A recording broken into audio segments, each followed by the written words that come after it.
আসসালামু আলাইকুম এভরিওয়ান, সবাই কেমন আছো? অনেক দিন পরে আমি একটা ডেইলি ব্লগ আজকে আপলোড দিচ্ছি। এই ব্লগটা কয়েকদিন আগেরই করা, যখন ব্ল্যাকআউট চলছিল।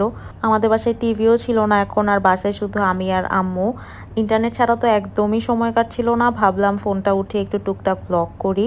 অনেস্টলি কিছুই আগের মতো নাই, কোনো কিছুই এখন আর ভালো লাগে না। লাস্ট কিছুদিন ধরে আই থিঙ্ক আমাদের সবারই অনেক বেশি মন খারাপ।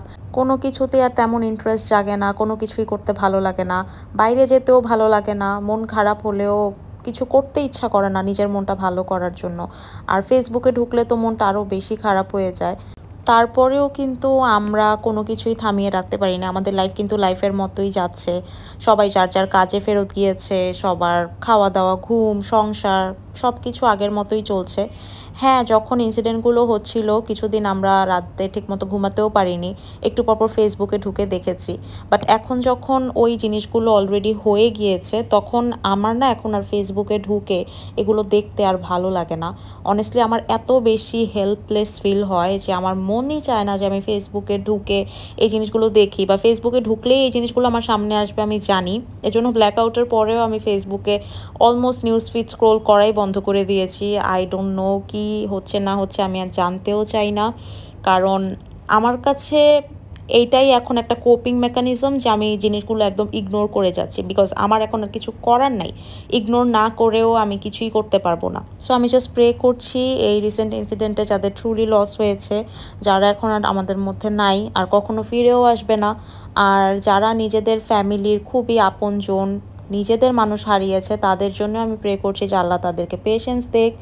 অ্যান্ড যারা মারা গিয়েছে আল্লাহ যেন তাদেরকে জান্নাতবাসী করুক, আমি এতটুকুই প্রে করতে পারি। আর আমি প্রত্যেকটা টাইমই প্রে করি, প্রত্যেকটা টাইমে আমার এগুলো দেখলে কান্না চলে আসে নিজের থেকে। বাট এত কিছুর পরেও কিন্তু আমাদের কারো লাইফই থেমে নেন, এটাই রিয়ালিটি যে কারো জন্যই কারো লাইফ থেমে থাকে না। আমার ফ্যামিলির একজন মেম্বার যদি মারা যেত, আল্লাহ না করুক, তাহলেও আমার নিজের লাইফটা এক সপ্তাহের মধ্যে আমার আবার ট্র্যাকে নিয়ে আসতে হতো। খুব টাফ হলেও এটাই রিয়ালিটি যে আমাদের নিজেদের ব্রেড অ্যান্ড বাটার আর্ন করতেই হবে। আমাদের নিজেদের রোজি রোজগার এগুলো কখনোই আমরা থামিয়ে রাখতে পারবো না। নিজেদের কাজ, খাওয়া দাওয়া, ঘুম ফার্স্টের দিকে খুব টাফ হলেও এই ফেজটা পার হয়ে যায় টাইমের সাথে, অ্যান্ড এগুলো আস্তে আস্তে আবার আমাদের সবারই সহ্য হয়ে যায়। হ্যাঁ, এটা যতবারই মনে পড়বে ততবারই মনে হবে যে এটা আমার সাথে মাত্র হয়েছে, নতুন হয়েছে। এইভাবে প্রত্যেকবার কষ্টটা লাগে, আর এটা কখনোই ভোলা পসিবল না।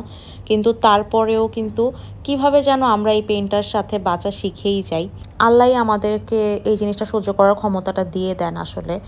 আর হ্যাঁ, আমার এই ইনসিডেন্টে আমি আমার কোনো আপনজনকে হারাইনি, কিন্তু আমার কখনো এটা মনে হয় নাই যে আমার কোনো আপনজন হারায়নি। আমি যতবারই কারো না কারো এরকম খবর শুনেছি যে কেউ মারা গিয়েছে বা কিভাবে মারা গিয়েছে, এই ইনসিডেন্টগুলো আমি যতবারই শুনেছি আমার কাছে ততবারই খুবই খারাপ লেগেছে। আমার মনে হচ্ছিল যে আমারই কোনো আপন ভাই বোন বা আমারই কেউ পরিচিত আপনজন চলে গিয়েছে দুনিয়া থেকে। জিনিসটা এরকম, আই থিঙ্ক এটা সবার সাথেই হচ্ছে, আমি একা না, আমরা সবাই এই জিনিসটা সমানভাবে ফিল করতে পারছি। যাই হোক, যেহেতু ওই দিন ব্ল্যাকআউট ছিল তো মন টন তো অনেক খারাপ ছিল, সময়ও কাটছিল না। আমার খালামণির বাসা আমাদের পাশেই, আমার মামারাও, আমরা সবাই একই এলাকার মধ্যে থাকি আর কি। এই জন্য আমরা ভাবলাম যে আচ্ছা একসাথে আমরা সবাই একটু খালামণির বাসায় একসাথে হই, কথা টথা বলি যাতে ভালো লাগে। তারপরে আমি খালামণির বাসার একটা ছোটোখাটো ট্যুর দিলাম তোমাদেরকে। আর খালামণিও কিন্তু আমার পেজের স্কিন কেয়ার প্রোডাক্ট ইউজ করে। আর অনেকদিন আমাদের বিজনেস অফ ছিল ব্ল্যাকআউটের কারণে, এখন আবার আমরা বিজনেসটা স্টার্ট করেছি। কারণ ওই যে বললাম সব কিছুই নর্মাল করতেই হবে, কিছুই করার নাই আমাদের। খালামণির বাসাটা অনেক সুন্দর করে সাজিয়েছে, কখনো তোমাদের সাথে শেয়ার করা হয় না, অনেক আশা হলেও।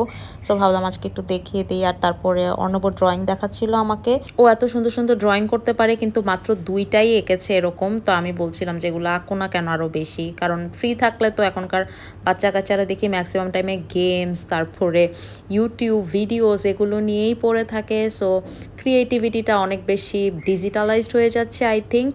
এরকম আর্ট করা বা এই শখগুলো এখন আর বাচ্চাদের মধ্যে আমি দেখি না। সো যাই হোক, ওকে এনকারেজ করলাম যে তুমি এরকম আরও বেশি ড্রয়িং করো।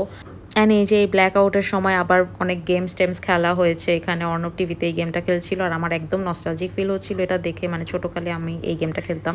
খালামণি অনেক মজার একটা চা বানিয়েছে আজকে, একদম হোটেলের চাটা যেরকম হয় সেরকমই হয়েছিল। আর এই তো নাস্তা টাস্তা করে চা খেয়ে আমরা একটু চলে গেলাম ছাদে হাঁটতে। এই ব্ল্যাকআউটের জন্য অনেক দিন পরে আমরা সবাই একসাথে ছাদে উঠলাম। লাস্ট কবে ছাদে উঠেছিলাম মনেও নেই। আর এখন তো ছাদে উঠলেও মানুষের লাইফটা সেফ না, নিজের বাসায় বসেও মানুষের লাইফটা সেফ না। এগুলো মনে পড়লে আসলে আর কিছুই ভালো লাগে না। যাই হোক, তোমরা সাবধানে থেকো, ভালো থেকো। Goodbye, take care.